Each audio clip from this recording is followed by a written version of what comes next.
What's going on, guys? King Trats here, back in the video on the channel, and today we have got a complete freestyle. We did pulled pork mac and cheese fries. I know it's weird, but it's gonna be good. But it's cool. I can explain. Let me just get into what happened today. So let me start with the pulled pork mac and cheese fries. I was just watching a show.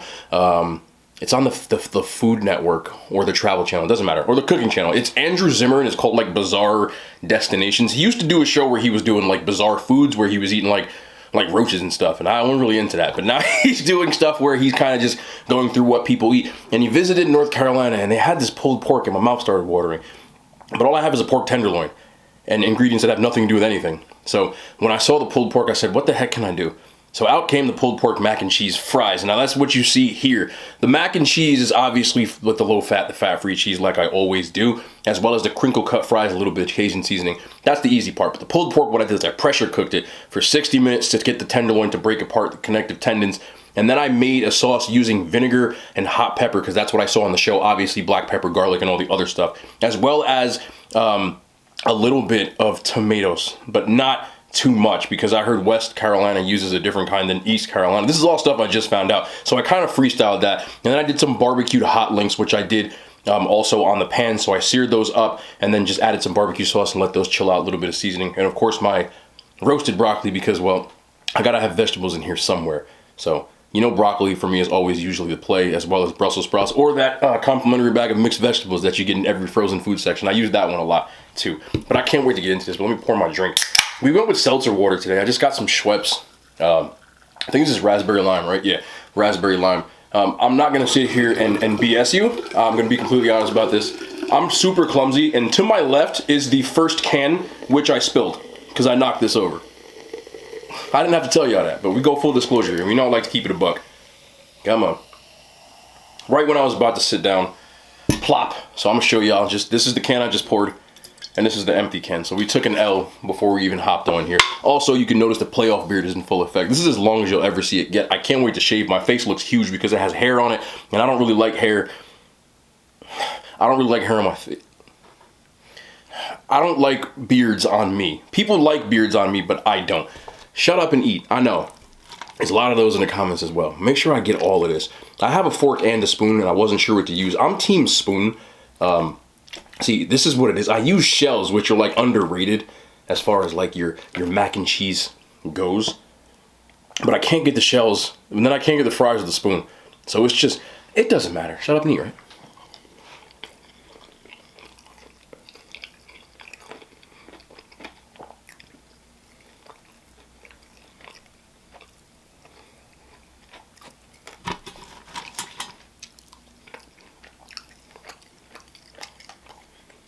Hold on, is it the mac?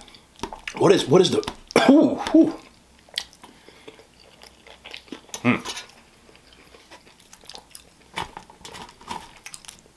What is, this is like that symphony that I talk about. Look how big these fries are too. These are just OG crinkle cuts, but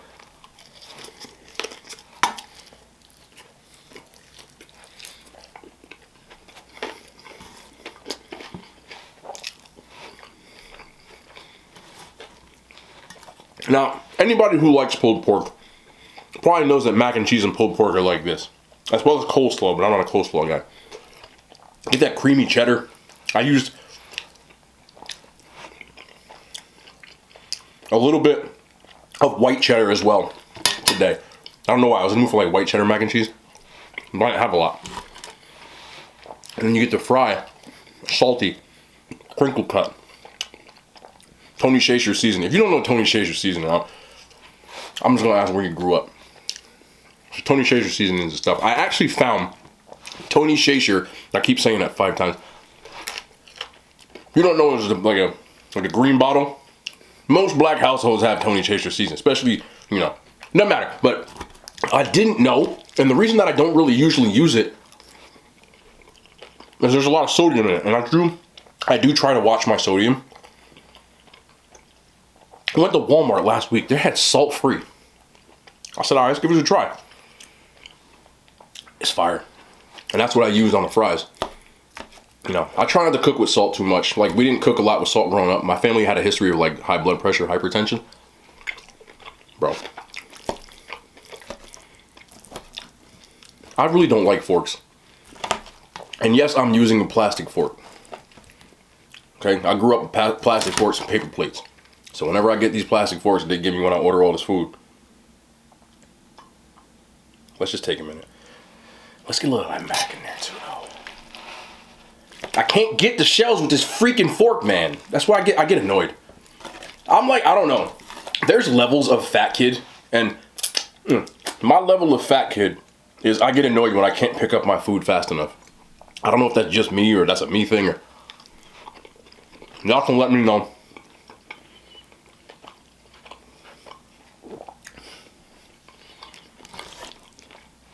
I love Carolina barbecue. I've had it before, but I've never made like a homemade sauce version of it. The vinegar base that they use with the hot peppers, that's just good, man. Super good. I don't know what region of the country you're from, but every region tends to have different types of barbecue, except for New York. We use everybody else's stuff. But like you got the Memphis, the Kansas City, the Texas, you know, the Carolinas, even California with the tri-tip. Let me get y'all a little. I was gonna say, it sounds bad when I say this, but I'll give y'all a little sausage. Keep your minds out the gutters. But I've been fortunate enough in my travels to have been to a lot of different places that serve barbecue. And I know somebody's gonna ask what the best is. I love them all. And that is not a politician answer, it's the absolute truth. I've been hearing your requests for Q&As, and I just want to tell you that it's coming. But also, I don't know what I just did. As far as my favorite food goes, don't ask me, I can never pick. When you are me, and when I say that, I always say this, and people are like, I'm a fat kid. What that means is, I love food. I've been overweight and I've been skinny, but nothing has ever changed. I always love food, and I cannot pick a favorite anything. Pizza, you name it.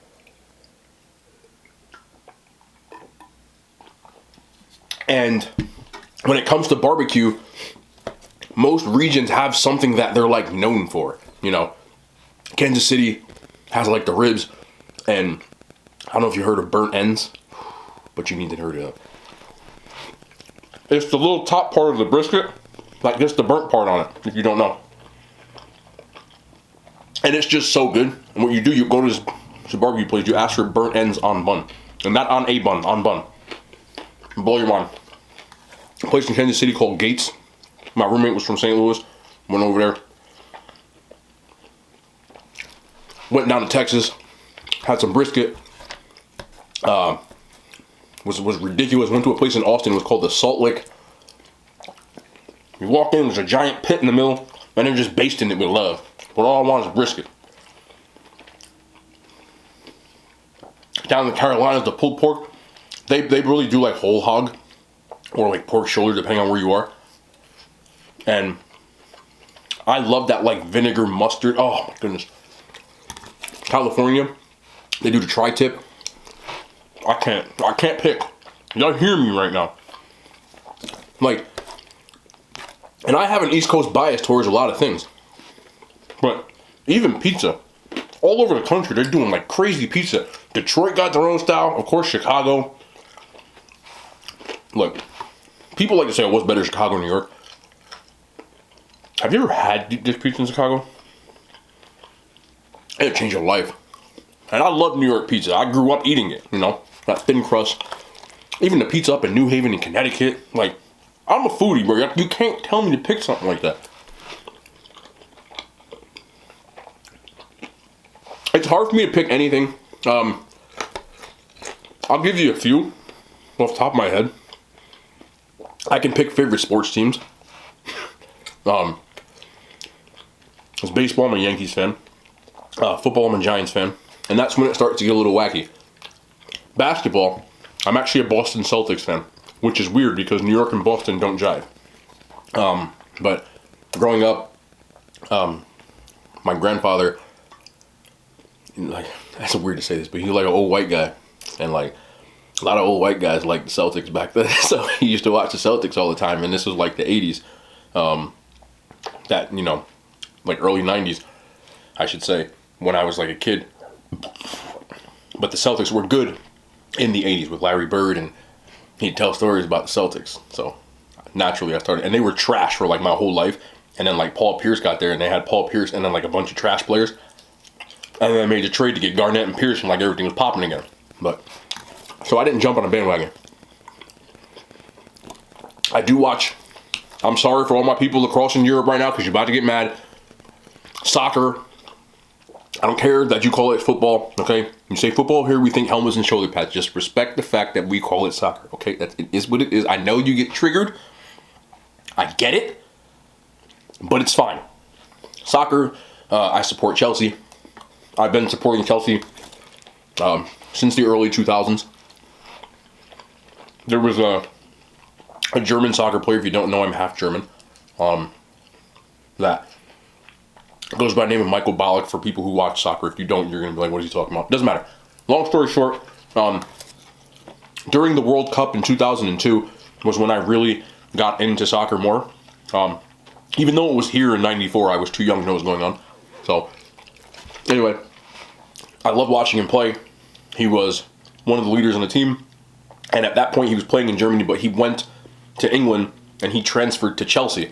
So, at that point, those games started coming on in the US. You could get them online. Now you can get them on like TV.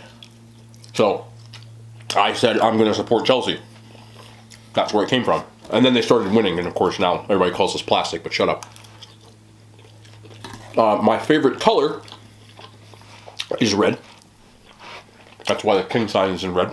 When they asked me what kind of what I wanted, I got red.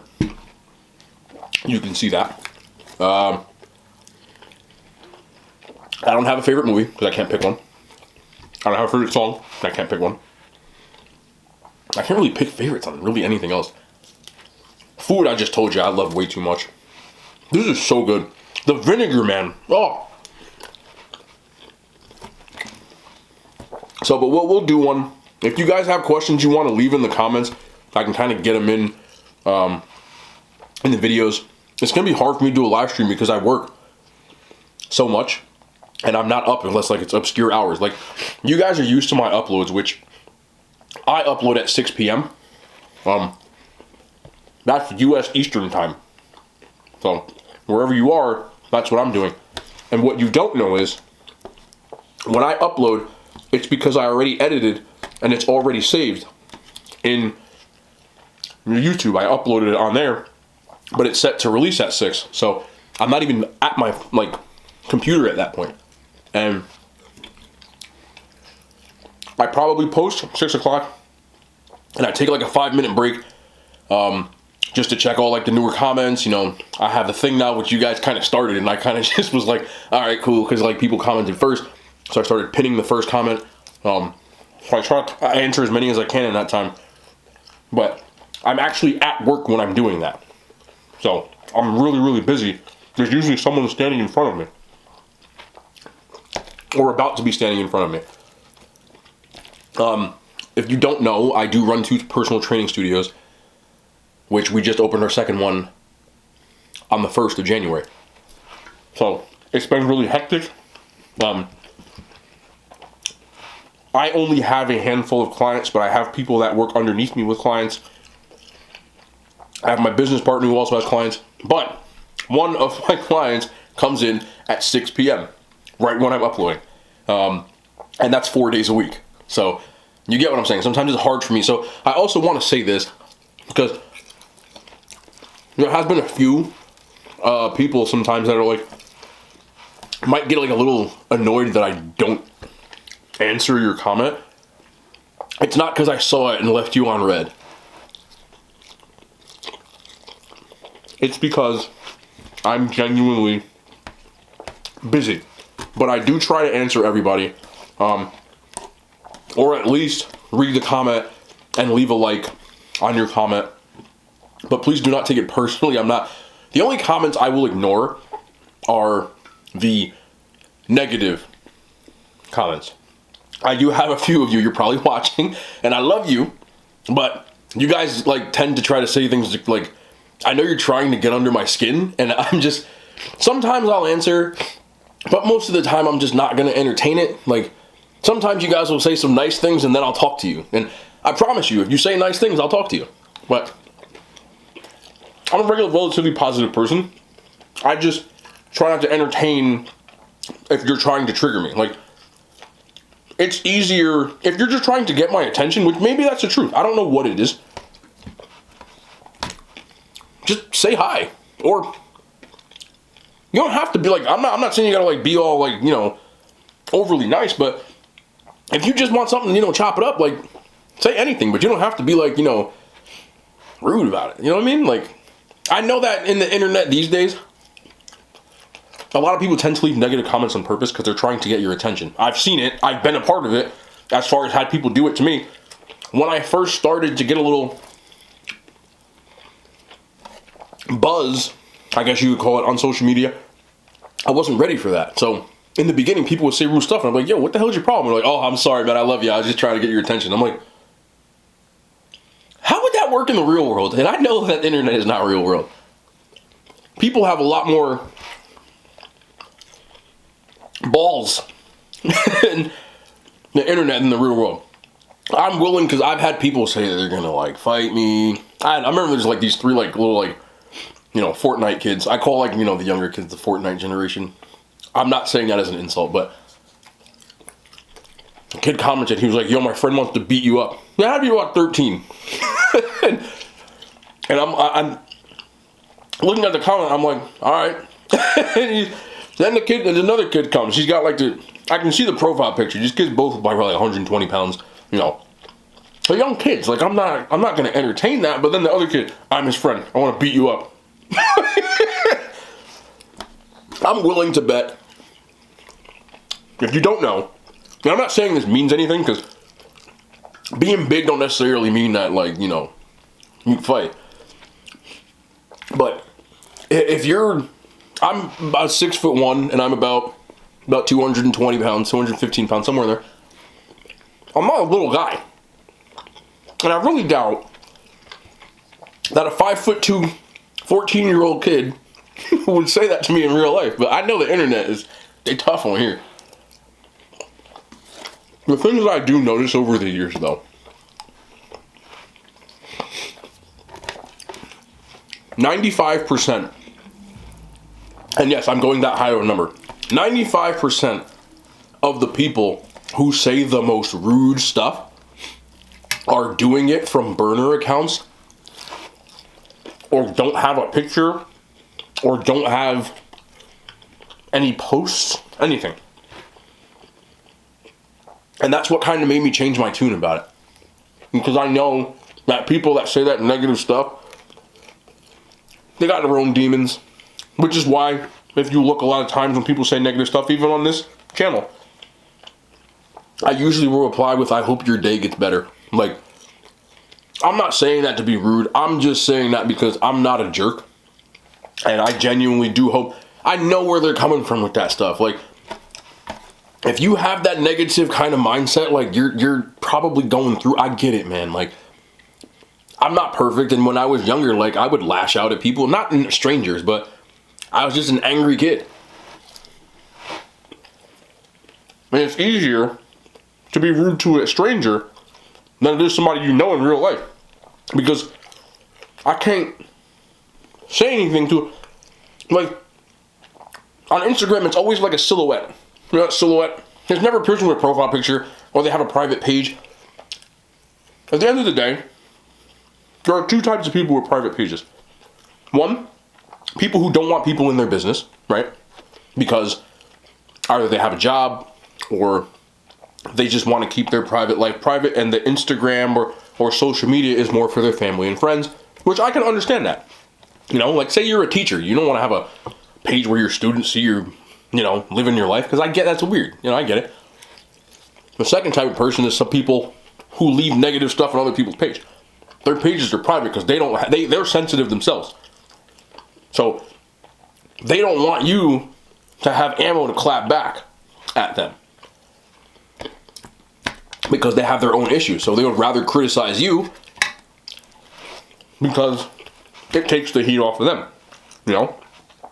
I get that. Like, maybe you're bullied. Maybe you are treated wrong by somebody, and I don't want to add to that, so I don't say negative stuff back. I used to clap back, and I think I used to really like hurt people's feelings, you know?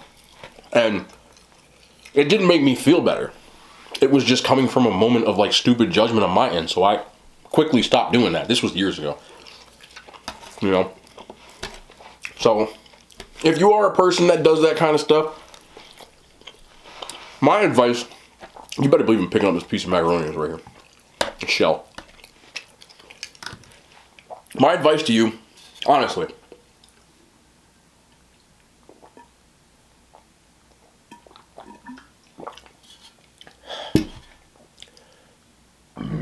I'm sorry, soda, seltzer makes me, you know the vibes.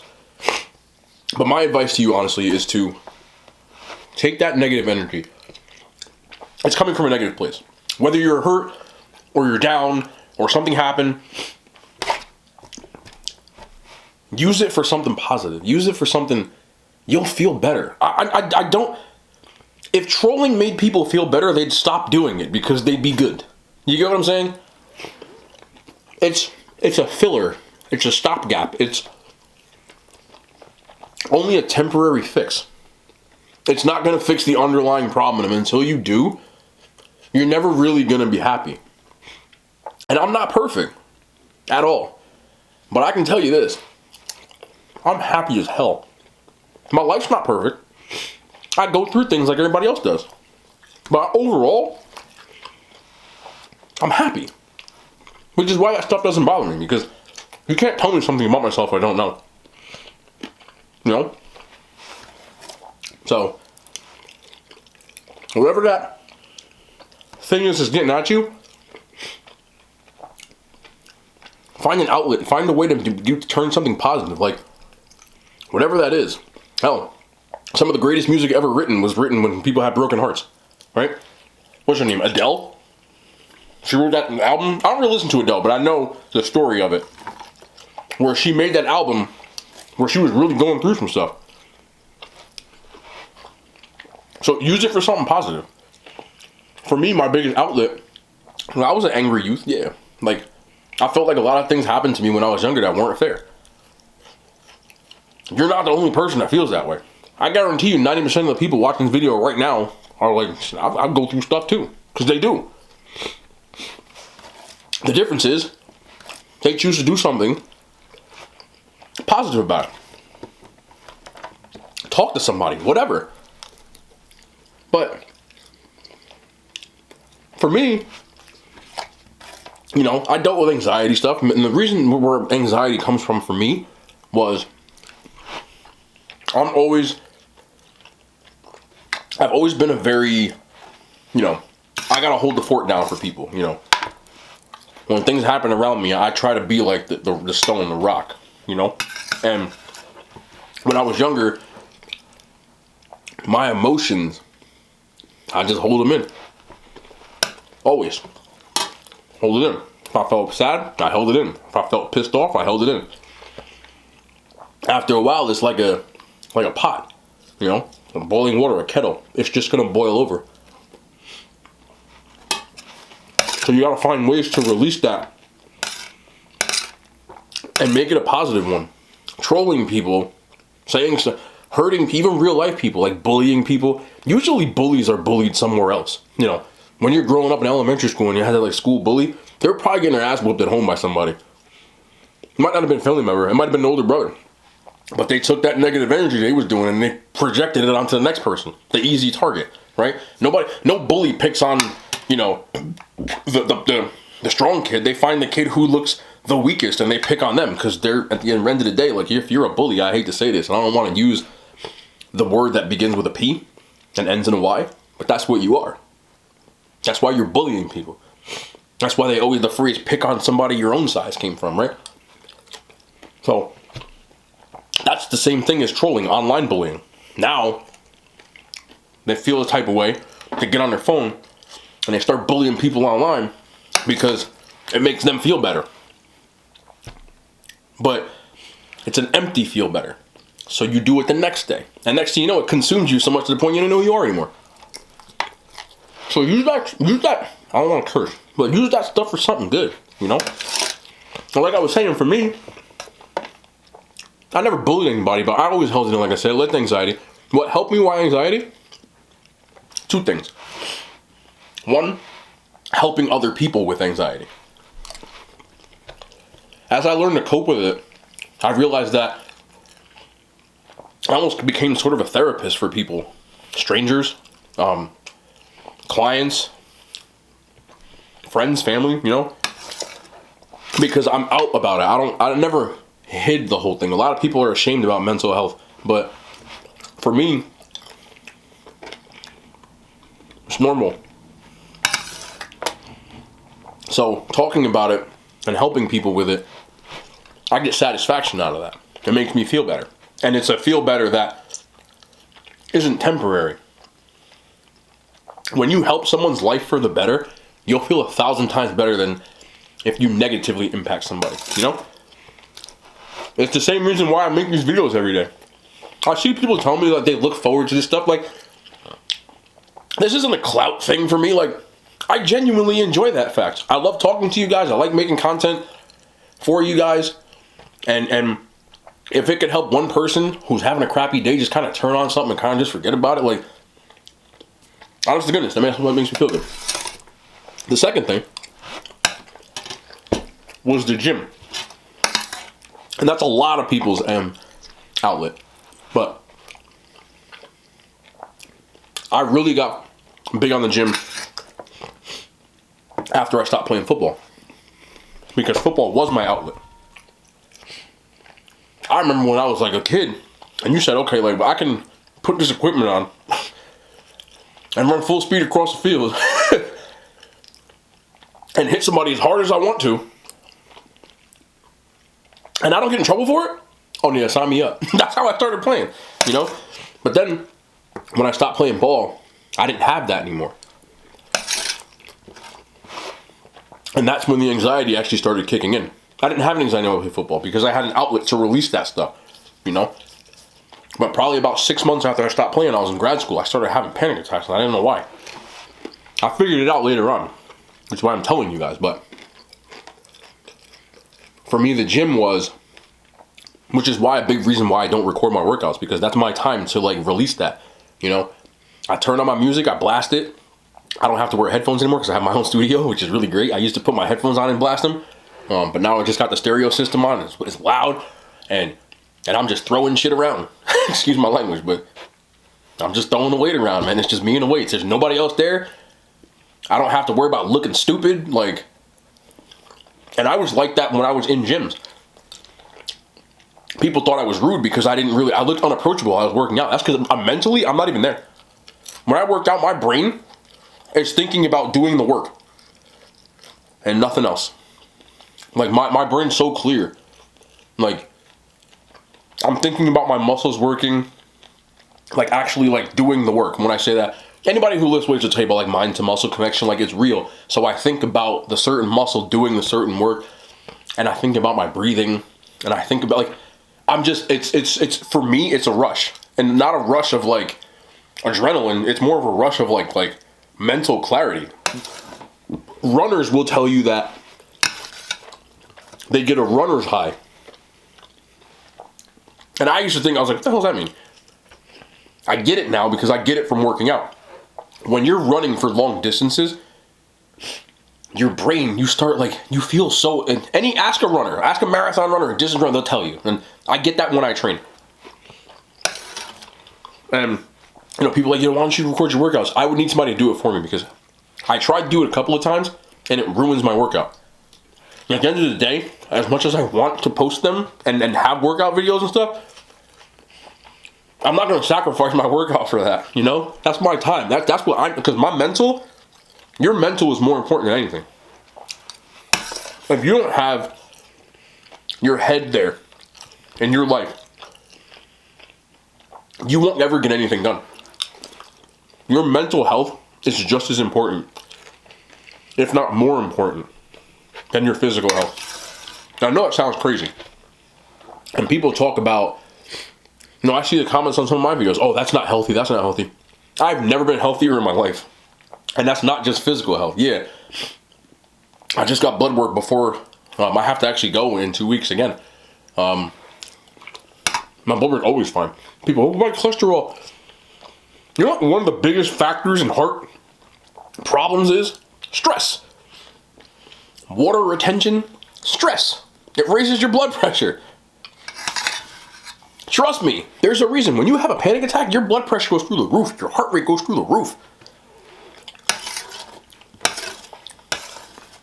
What do they call the test that they give you when they test like your heart?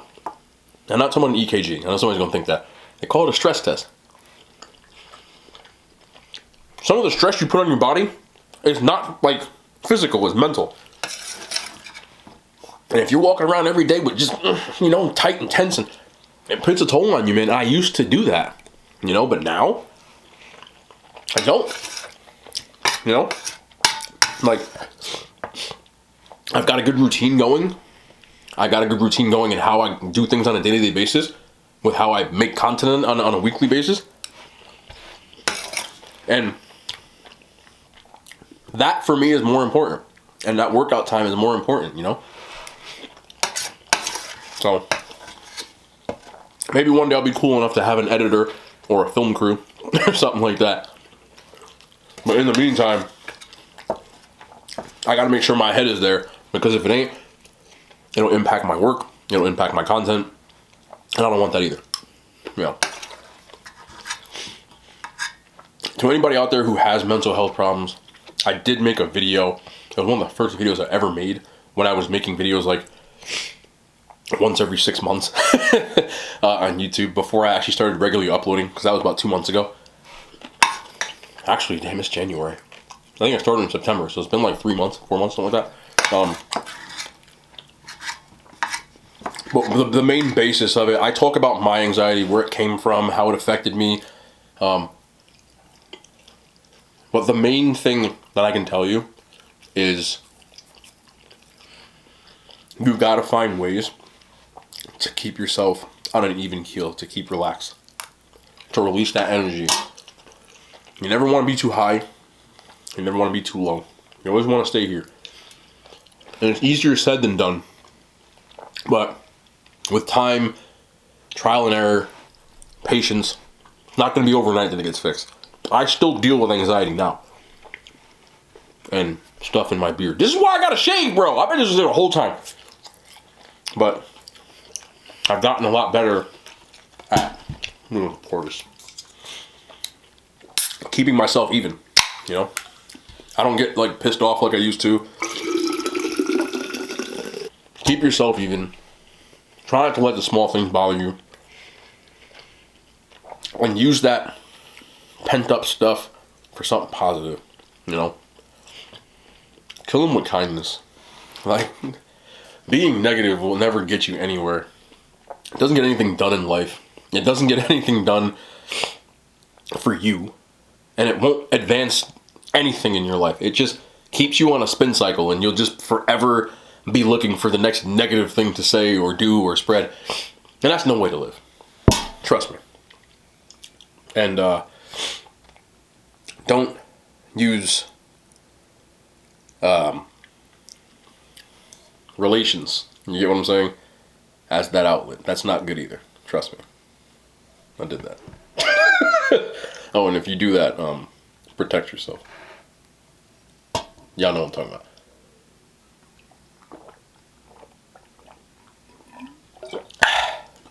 God damn. That was good. Anyway. Whew. I don't know if there's going to be content tomorrow, because, you know, the weekend's when I kind of rev up and do like the eating challenge and stuff. I might have something, I'm not sure. So if I don't, the next time you will see a video would be on Sunday, and it'll be an eating challenge type of deal. That's a definite. If there's nothing on Saturday, I'll be back on Sunday. But either way, I love y'all. I gotta get this stuff done, because I gotta be back at work at 10 a.m. and it's already 4 a.m. Yep. So, I'm out. I love you guys. We'll be back ASAP. Maybe not tomorrow, But the day after, more content. I love y'all. The hand signs. Yeah, they made it to YouTube.